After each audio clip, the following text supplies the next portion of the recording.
Love our friends at Sanderson Ford. Love our friends in the chat. Drop a like on this video. I did want to bring this up today. All-Pro team announced Bo Brock. No Cardinals on the first team. Buda Baker made the second team All-Pro list. Looks like the only Cardinal represented. But the biggest omission on the surface appears to be Trey McBride. Yeah. Not first or second team. Behind George Kittle on the second team, and the NFL voters somehow, some way, snuck Brock Bowers, rookie sensation, as the first team All-Pro tight end. And I think it just goes to show you, like, Trey McBride, and this is another key point when we talk about this passing game, was grossly hurt by the lack of touchdown passes thrown to him this year. Brock Bowers had one more touchdown. Total touchdowns than Trey McBride. He ended up with 2 receiving. He had the recovery touchdown and then the rushing touchdown. So he had 4 total touchdowns. But Brock Bowers, first round pick, playing for the Vegas Raiders, their lone bright spot, week in and week out. They just spam him the football, and he was somebody that obliged with just a few more receptions, a few more yards than Trey McBride, and just a couple more receiving touchdowns. So, like, statistically, absolutely, you got to give the edge to Brock Bowers. I think you got to give the edge to George Kittle as well. He had 8 touchdowns receiving, pretty similar as far as the yardage. He went over 1,000 yards receiving. So, like, you can make your case for Trey McBride. Am I going to sit here? Am I going to scream and yell that he was snubbed? I can't do it. Like, I think that the 2 guys ahead of him have pretty solid cases for themselves. Kittle, I don't have an issue with 8 touchdowns. He was arguably the best player on the Niners this year, and so was our guy Trey McBride. But those touchdowns, I think, are the differentiator. Buda beaten out on first team defense. He and Kyle Hamilton were second team. Kirby Joseph, Xavier McKinney on first team. I don't have an issue with that either, because those guys take the ball away. Yeah. Those guys get interceptions. And that's always kind of been the hole in Buda's game. Looking ahead, Bo, because I think you and I are pretty, fine with these 2 lists here. We know Garrett Williams got some first team, second team votes. Didn't make either list.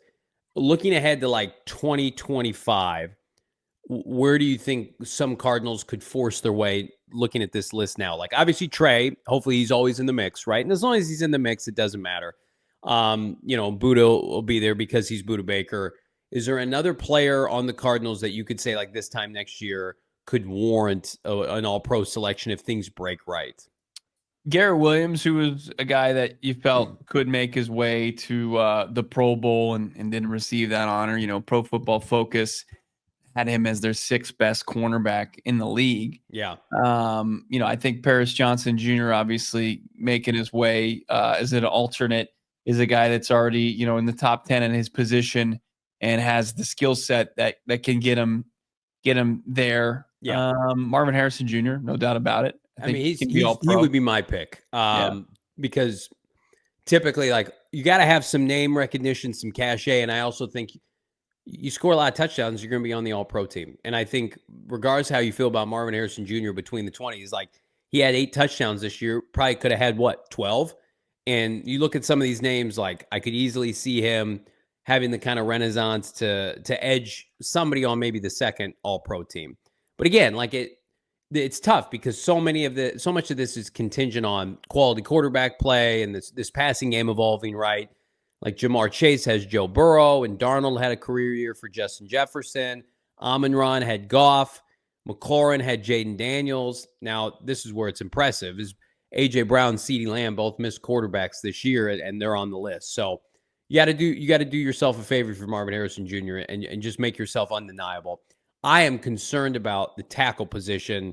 I just think that's tougher because it's so deep in the NFL. Whereas, 6 guys get first or second team honors for wide receiver. Like, I think Marvin can hopefully, crack. He needs to crack that group at some point. Whereas Paris can just, if Paris Johnson Jr. is just a top 10 left tackle or top 10 tackle in the NFL during his career and makes a couple Pro Bowls and is a stalwart, that's a hell of a draft pick. I don't need Paris Johnson Jr. to get accolades and that kind of thing. Like to me, like save for the Seattle games where he fell off a little bit, he was a phenomenal player this year. PFF graded him as well as almost any tackle in the NFL, not named Penei Sewell and Lane Johnson. So Trey, Marvin Harrison Jr., Paris Johnson Jr. in a crowded tackle class, just group year in and year out, solid. It's tough to get in there. I think Darius Robinson could be a guy that, the defensive line, if you statistically have a strong season, you get up there, maybe double-digit sacks from that spot, you could make the case, but long way to go there. So I'm not about to just say, hey, next year, this is a guy that should be firmly in that conversation. That's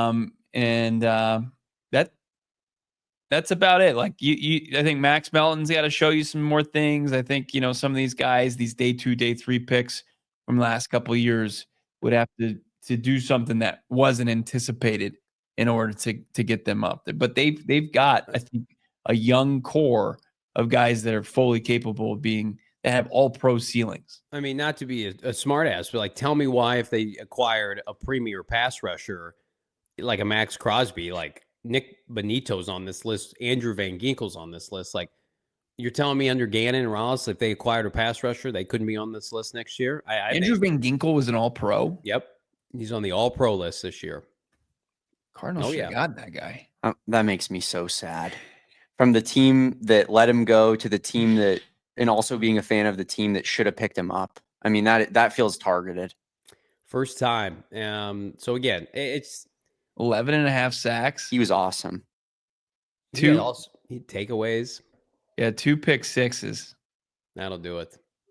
He and Grenard. I think I came on the show every day in March and was like, probably should sign one of those guys. Oh, they were both great. Whoops.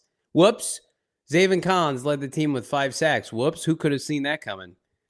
When we did our wish list, just to be fair, they were on mine.